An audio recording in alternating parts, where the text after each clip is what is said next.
Una de las instituciones más polémicas de la época virreinal fue, sin duda alguna, el Tribunal del Santo Oficio de la Inquisición en la Nueva España, cuyos actos quedaron marcados por el uso de prácticas inhumanas y las restricciones a la libertad del pensamiento. Lo anterior no sorprende si nos situamos en el momento histórico y comprendemos el papel que tuvo dicha institución trasladada desde el viejo continente para consolidar la dominación de estos territorios, sus pobladores, sus cuerpos y sus prácticas sociales y culturales, consideradas reprobables o que contravenían la visión del mundo que pretendían imponer. Yo soy Irving Durán y hoy, en el Diario de los Muertos, hablaremos de la Santa Inquisición en el puerto de Veracruz y también en la ciudad y el estado de Veracruz, tal cual. Para este episodio, tengo el placer y el honor de estar con mi compañero y amigo, David Castrejón. Buenas noches. Hola, buenas noches, Irving. Pues, tema interesante y sobre todo que tiene muchas cosas, ¿no? En el fondo. Entonces, y si tomamos como punto Veracruz, pues al final de cuentas, pues por aquí entró todo, ¿no? Sí, está Entonces, bien. sí es bueno estar al pendiente de esta info. Así es, David. Mira, para empezar, debemos de tomar en cuenta que el contexto histórico empieza en la ciudad de Veracruz, pero muchos de los lugares donde hubo más actividad fue sin duda alguna en la Ciudad de México o en Puebla. Hubieron muchos asentamientos de la Inquisición. De hecho, hay un monumento a la Santa Inquisición. Hay un edificio como tal donde se exponen todas las prácticas. Sin embargo, Veracruz tiene ese lado oscuro de donde se hacían ciertos juicios o ciertas prácticas que en esa época eran pues normales para la iglesia. Vamos a dar como inicio el concepto o lo que significa la Santa Inquisición o lo que se conoce como tal. Se le conoce como Inquisición o Santa Inquisición a una serie de instituciones y procedimientos judiciales dependientes de la Iglesia Católica o del clérigo al servicio del gobierno seculares que surgieron en Europa en la Edad Media y en la Edad Moderna. Su función era la de detección, persecución y condena de la herejía mediante interrogatorios, torturas y otras técnicas de obtención de pruebas. Este término de Inquisición proviene del latín inquisito o inquisitio, que alude a la acción de inquirir, es decir, examinar detenidamente algo. Los procesos eran conducidos por inquisidores, agentes eclesiásticos, con la potestad de someter a juicio la fe de las personas y de ejercer roles judiciales y de investigación. Cuando se dictaba penas de muerte, la ejecución del castigo recaía en las autoridades civiles. En general, se conocen 3 etapas de esta historia. Estas historias tienen como punto de partida la Inquisición medieval, que surgió a finales del siglo XII y se consolidó como a finales del siglo XIII aproximadamente. La Inquisición española, que es la que nos compete a nosotros en este contexto histórico, que se instauró a finales del siglo XV, y la Inquisición romana, que nació en el siglo XVI. Se desconoce la cantidad de personas que perdieron la vida, quemadas en hoguera por orden de la Inquisición, o que fueron sometidas a tortura física para obtener confesiones de herejía. Además de las víctimas humanas, se prohibieron y destruyeron libros. La Inquisición surgió como un procedimiento judicial de la Iglesia Católica en el año de 1184, cuando el Papa Lucio III promulgó la bula Abolendam, en la que se encargó a los obispos que investigaran y persiguieran a personas sospechosas de herejía, es decir, contrarias al dogma eclesiástico. En 1231, el Papa Gregorio IX promulgó la bula Excommunicamus, en la que estableció la creación de tribunales eclesiásticos y el nombramiento de los primeros inquisidores, sometidos directamente a la autoridad papal, mayormente frailes dominicos y franciscanos. A este grupo de instituciones se le puede llamar Inquisición papal o pontificia. Con el tiempo, la Inquisición pontificia extendió su persecución a otros herejes y a casos de presunta hechicería en diversas partes de Europa, como Francia, Italia y Alemania.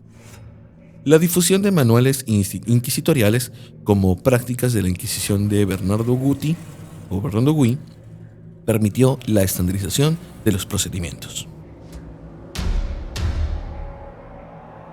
Los acusados desarrollaban diferentes oficios como religiosos, médicos, panaderos, militares, relojeros, hechiceros, curanderos, músicos, carpinteros, maestros y otros más. Étnicamente también hubo una importante variedad: españoles y otros europeos, turcos, mulatos, negros e indios. Orígenes tan diversos como la variedad del delito que protagonizaron: la superstición, la blasfemia, la hechicería, proposiciones contra otras religiones, herejía, brujería, pacto con el diablo y solicitación. Que esta última es un término muy curioso, muy particular de la religión, ya que yo la desconocía totalmente, ¿no?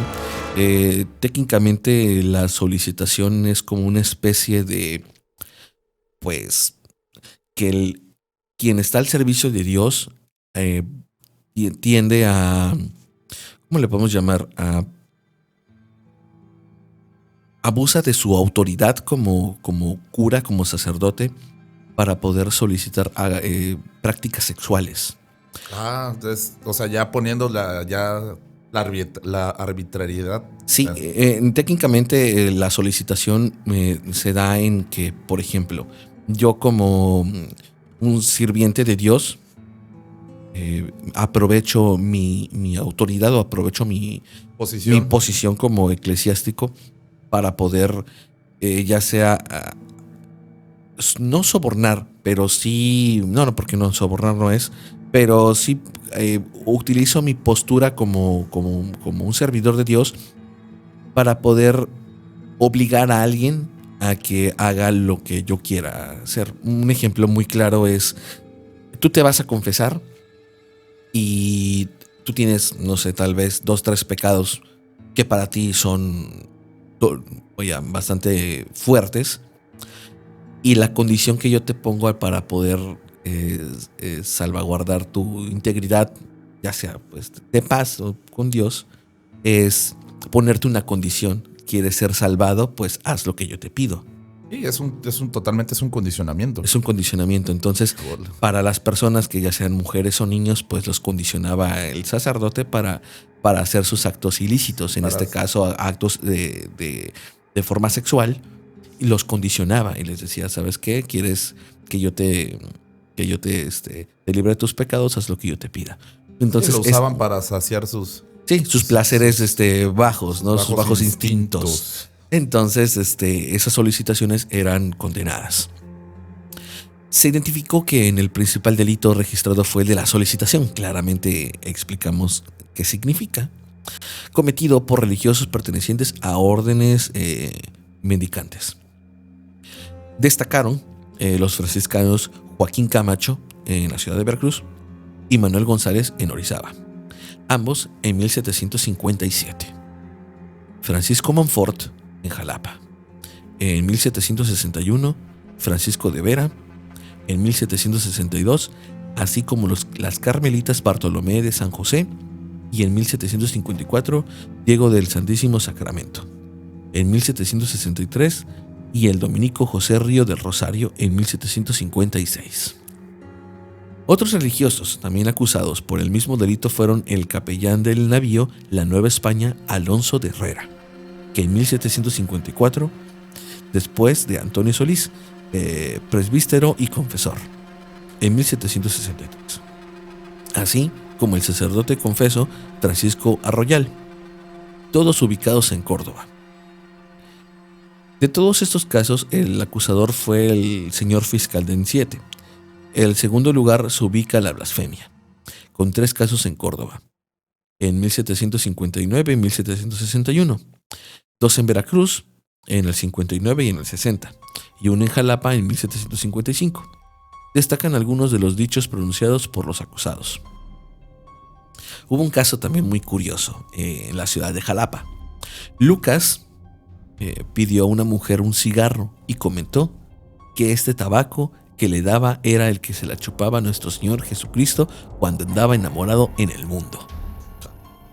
Dichas palabras fueron bastante, pues, incongruentes para esa época, ¿no? Entonces ese era el tipo de maldiciones o de esa especie de frases que podían sacar y que para la iglesia eran pues mal vistas, porque pues eran claramente, es un hereje, es un blasfemo. Es que ya lo tomaban como, sí, o sea, una ofensa muy importante, ¿no? Imagínate todo así, aunque fuera de broma, o sea, no se podía. En esos tiempos no se podía. No, estaba prohibido. En Veracruz, 4 años después del caso anterior, el teniente de justicia del pueblo de Boca del Río afirmó que la simple fornicación es lícita. Entonces, ahí también es una frase bastante tajante que para la iglesia no tenía perdón de Dios. En 1761, en Córdoba, José Serrano le dijo a una hija de confesión que más había pecado en engañar a un hombre que la solicitaba que se hubiera tenido 5 o 6 hijos con él. Ese tipo de frases, ese tipo de comentarios eran los que determinaban el acto de blasfemia o el acto de impureza, ¿no?, de su pensamiento. En 3 de los casos, quien acusa fue el señor inquisidor fiscal, y entre quienes fueron acusados se encuentran un locero, un teniente, un soldado que es originario de Ceuta y Francisco Garrido, natural de Galicia. Otro de los delitos relacionados con la sexualidad fue la bigamia. De los 6 casos registrados, existen 3 españoles: Pedro de Aflestegui, Pedro Reinaldo y José Casimiro Altamirano, el mulato esclavo José Domingo y la mestiza María Manuela, y uno no identificado. Este delito resulta interesante porque muestra cómo la variedad étnica no tiene ningún impedimento para contraer nupcias y muestra cómo existía la posibilidad de varias parejas sin concluir necesariamente con la primera. Don Pedro de Aflestegui resulta significativo porque se une en matrimonio con una mulata, esclava, y después con una española, doña Josefa Martínez, ambos casamientos en el puerto de Veracruz. Algo parecido vivió José Casimiro Altamirano, quien se casó con Olaya Gertrudis y después con la castiza Francisca Josefa. Esto fue en la ciudad de Córdoba. Los espacios donde se registraron fueron Orizaba, Córdoba, Veracruz y Alvarado. Entonces, ahí sí existe un registro bastante importante en estos casos que sí se les daba seguimiento, pero pues no fue hasta tiempo después que ya se empezaron a enjuiciar de forma oficial. En este tema religioso existió un caso de herejía en la ciudad de Acayucan en 1760, y el acusado fue el supuesto médico francés don Francisco de la Barrera.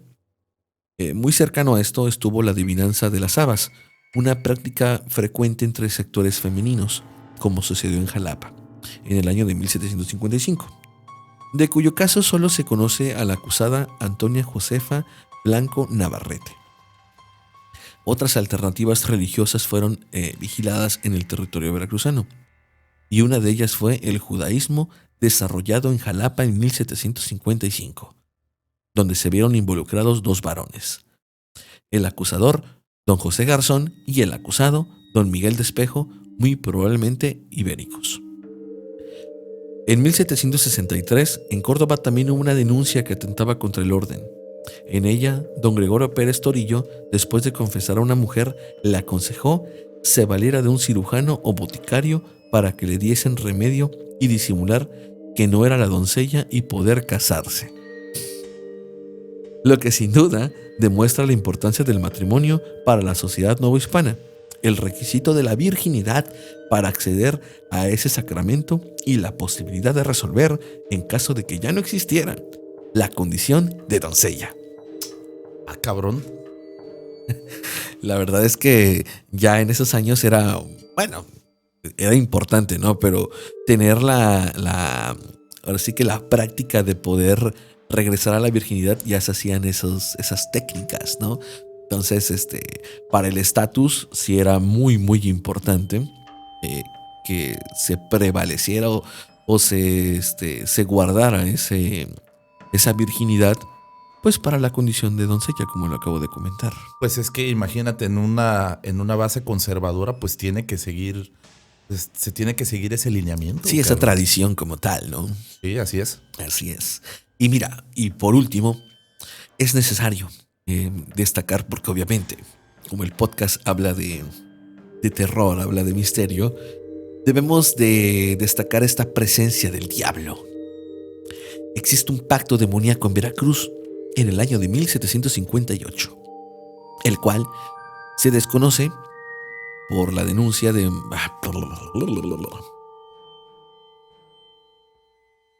Por último, es necesario destacar la presencia del diablo. Existe un pacto demoníaco en Veracruz en el año de 1758, el cual se conoce por la autodenuncia de Manuel Ortega Montañez. En ella, este varón afirmó haberle entregado su alma por escrito a Satanás. También destaca la participación de Manuel en una misa sin ser religioso ordenado. Un año después, en el sur del actual estado de Veracruz, el municipio llamado Acayucan, fueron denunciadas 2 mujeres de nombre Pascuala por maléficas, siendo una de ellas viuda y la otra mujer de un carpintero. Interesante la complicidad de las acusadas, verdadera para el santo oficio, porque se habrían unido como aliadas del demonio para atentar contra la fe católica y hacer daño a seres cercanos a ellas. En ambos casos, no se sabe quién acusa y no se conoce la procedencia étnica de los involucrados. Aquí vamos a hacer un comentario interesante, debido a que la Inquisición tenía como objetivo, vamos a ponerle de esta forma,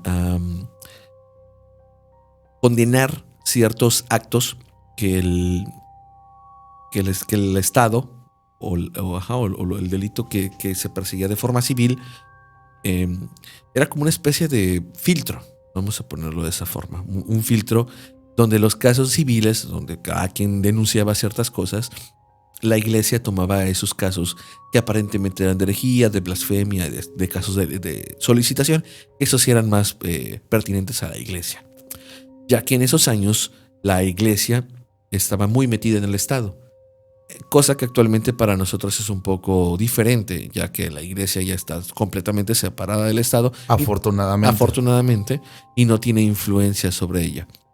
Influencia tal vez moral, pero no de forma... No, pero ya no en la cuestión de la administración y todo lo que los bienes, ya no, pues afortunadamente ya no. Así es. Y en años anteriores, pues eso era muy, muy común.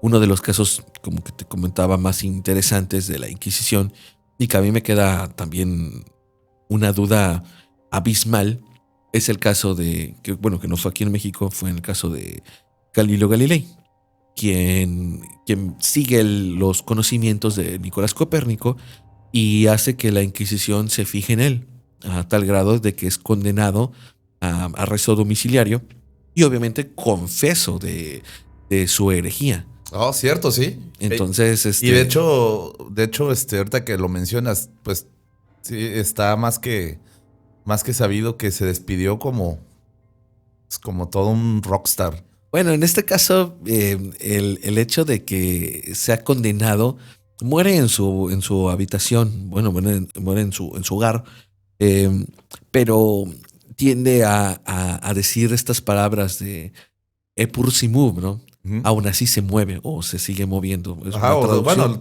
también lo adaptan como si se mueve, se mueve. De que se mueve, se mueve. Fue, ¿no? Pero se fue como toda una estrella del rock. A pesar de que su confesión fuese oficial, él dijo Epur si move. Entonces es algo que quedará marcado para la historia y que pues una tachita para la iglesia por no haber dado por hecho que las teorías eran completamente ciertas. Sin embargo, en el año de 1771, la Nueva Veracruz presenció la ejecución capital llevada a efecto en la persona de Ildefonso Gabriel de Herrera, condenado por el Tribunal del Santo Oficio, acusado y confeso de delito de sodomía, de acuerdo con las leyes de la época, siendo esta la primera vez que se moría en el patíbulo un condenado a muerte en Veracruz. La ejecución de Ildefonso Gabriel de Herrera añade un nombre más a la lista de los 41 ajusticiados en persona que mencionan en sus autos de fe celebrados en México. El juicio fue seguido por los padres dominicos, encargados de la Inquisición, y al dictar su sentencia, mientras la sala del crimen la confirmaba, se hicieron los preparativos para la ejecución, habiendo necesidad de traer un verdugo de la ciudad de Puebla. Estuvo el reo durante 2 días y 3 noches encapillado en la cárcel de la Inquisición, recibiendo la atención que se dispensan a los condenados en la última pena. Podemos ver por la cuenta de gastos efectuados con este motivo que los alimentos proporcionados al reo, sin ser cosa extraordinaria, correspondían a los servicios de las mejores mesas del puerto. Y leemos en la lista pámpano frito, carne de ternero y jamón, vino español y pan para el almuerzo, incluyendo como postre panales y suspiros. En los desayunos no faltaba el imprescindible chocolate de metate, acompañado de marquesote y una rosquilla de manteca, comprando nieve para enfriar las limonadas que como refresco le sirvieron en sus últimos días. Es curioso ver que se mencione también que en la cuenta de gastos la compra de puros y cigarros que fumó el reo durante ese tiempo. Sabemos que fue la primera ejecución capital efectuada en Veracruz, porque el relato de dicha cuenta aparece un párrafo donde dice: al maestro de herrero se le hizo una mascada para el garrote, cuyo instrumento no se había usado aquí hasta el presente. Esta sentencia debió haberse ejecutado en la plazuela de la Campana, que antes se llamaba Benjamín Gutiérrez. Bueno, no sé si actualmente se sigue llamando así. Lugar próximo al convento de Santo Domingo.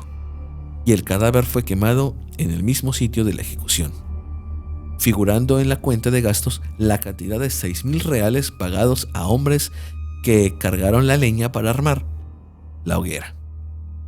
La mano de obra pagada por armar el palo del suplicio costó al cabildo 25,000 pesos, y dieron al sastre que hizo la caperuza y la túnica que usó el reo un total de 8 pesos.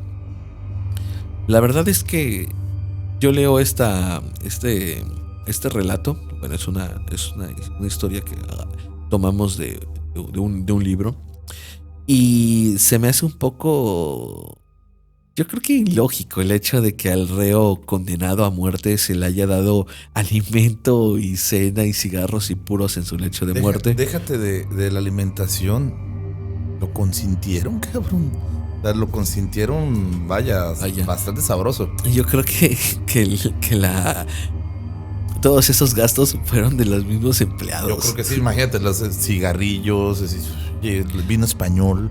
Y así, denle lo que quieran en sus últimos días. No es cierto. Sí, no creo que hayan sido tan dadivosos, no creo. No creo. Y mira, para darle, no fe, pero sí darle el punto principal, es que el convento de Santo Domingo en la ciudad de Veracruz, para los que conocen o han visitado el puerto, este lugar se encuentra en la avenida de Independencia y no recuerdo la otra calle, pero es donde es el antiguo restaurante Ox, que ahora ya está cerrado. Ahí se encuentra el convento de Santo Domingo, bueno, el ex convento de Santo Domingo, y justamente a la vuelta está la plazuela de la Campana. Es una plazuela muy importante porque ahí hay un punto de reunión de gente de la tercera edad que se dedica a bailar danzón y a hacer juegos de mesa. Y bueno, ya en últimos años, pues también de gente, pues obviamente más joven. Pero sí es un punto muy concurrido para actividades culturales. Y la verdad, esa parte está bonito. O sea, está muy, muy estéticamente está bonito, pero sí sabemos que por ahí han pasado pues varias cosillas. Así es, y mucha gente pues lo desconoce. Desconoce que se practicaron estos actos. Y pues bueno, queda la parte cultural en la que se hace el apoyo por parte del municipio para que se hagan eventos de danza, eventos recreativos, y se olvide el pasado oscuro que tenía la ciudad. Sin embargo, vamos a dar un aporte importante, ya que la Inquisición pues no se sacó las cosas del culo. Literalmente debía de tener un libro o un documento donde viniera el reglamento o cómo seguir estos pasos de la Inquisición. No fue algo que se inventó. Hubo un libro llamado El Martillo de las Brujas, que en latín es el famoso Malleus Maleficarum. Es un tratado exhaustivo sobre la brujería y la caza de brujas, escrito por el fraile dominico e inquisidor alemán Heinrich Kramer, con la posible coautoría del fraile Jacob Sprenger. Se publicó originalmente en Alemania en el año de 1486 y tuvo numerosas reediciones durante los siglos XVI y XVII, junto con la Bula Sumis, Desiderantes Afectivos. El Papa Inocencio VIII que daba su aprobación a las persecuciones y castigos de las brujas como parte de la Inquisición. Malleus Maleficarum contribuyó a difundir por Europa y partes de América la visión de la brujería como una forma del satanismo, como una de las herejías más peligrosas. Este libro describe el fenómeno de la brujería mediante una recopilación de creencias existentes y detalla los predicamentos para descubrir, interrogar y juzgar especialmente a las mujeres sospechosas de ser brujas. Además, presenta a las mujeres como particularmente inclinadas a caer en la tentación del diablo. Esto me recuerda mucho a una leyenda nativa del estado llamada la mulata de Córdoba. Ya tenemos este episodio de crónicas muy, muy particular porque es una leyenda que se narra y tiene ahí una cierta discrepancia entre que si fue aquí en Veracruz o fue en Ciudad de México, pero literalmente la historia narra de una mulata, de una mujer de origen mulata que es condenada por brujería, por hechicería, debido a que un gobernador o una persona de una posición política o económica alta quiere poseerla, y al no tenerla la acusa de herejía. Sin embargo, ya al entrar en prisión, pues resulta que las sospechas son reales. Aquí, pues obviamente caen en el misticismo, cae en la fantasía para hacer esta leyenda algo fantástico. Entonces, aquí en México sí se llega a hacer la persecución, pero no existe como tal un caso impresionante, sino las leyendas que se van narrando poco a poco. Sí, al final de cuentas, pues hay partes que bueno, cuando es información, pues se va tergiversando. También cuando pues, el teléfono descompuesto está ahí siempre. Entonces, pues siempre tratamos de rescatar lo más increíble, ¿no?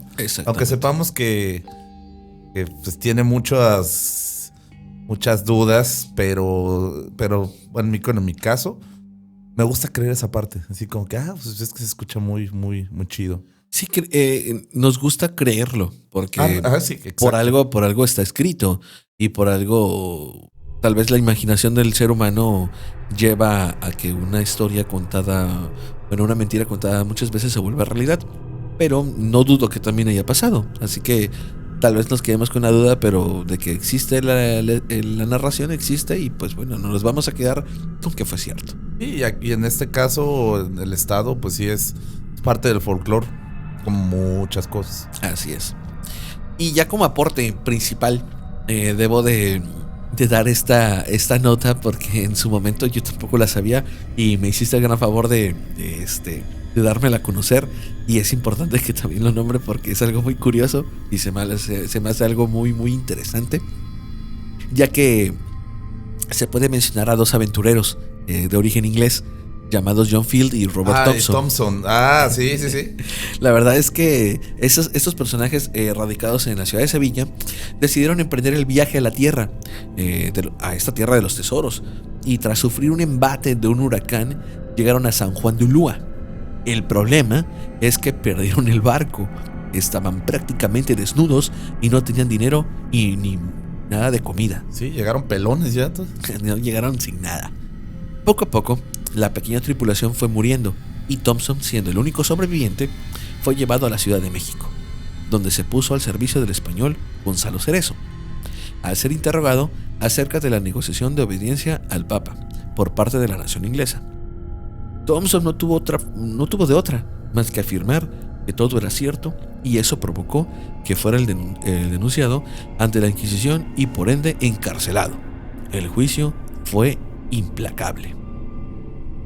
¿Eres luterano?, le preguntaron. Sí, contestó. Entonces eres un hereje, un enemigo de su santidad del Papa y de nuestra religión. No, respondió Thompson.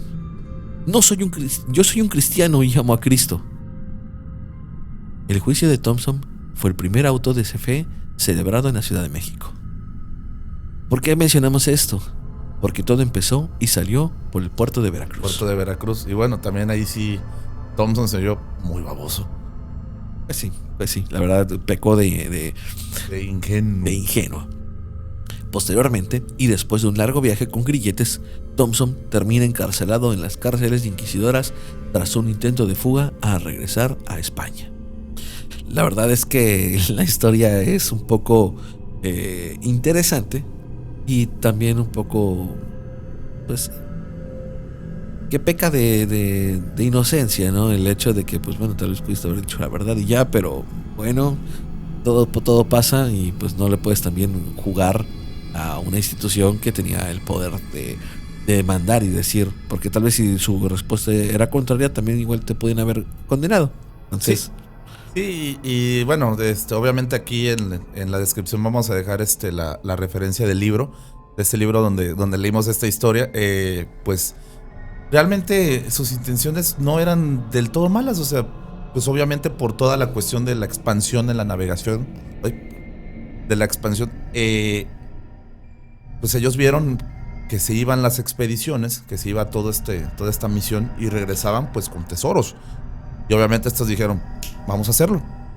Pero el problema es que les tocó el infortunio de pues las corrientes y los vientos aquí del puerto de Veracruz. En este caso, que pues por lo que vimos fue un huracán tal cual, o fue a lo mejor una tormenta tropical. Pero que pues, sabes, y para la gente que vive aquí en Veracruz, los que somos de Veracruz y la gente que vive aquí, son aires muy violentos. Así es. Y aparte, y tomando en cuenta el material de los barcos de esa época, pues sí, a esta expedición me la dejaron. Sí, no estaban preparadas para ese tipo de catástrofes, sí, más que nada. Y mira, ya para concluir, es interesante todos estos temas. Toda esta documentación que comentamos de los acusados por ciertas prácticas de blasfemia, sodomía, solicitación,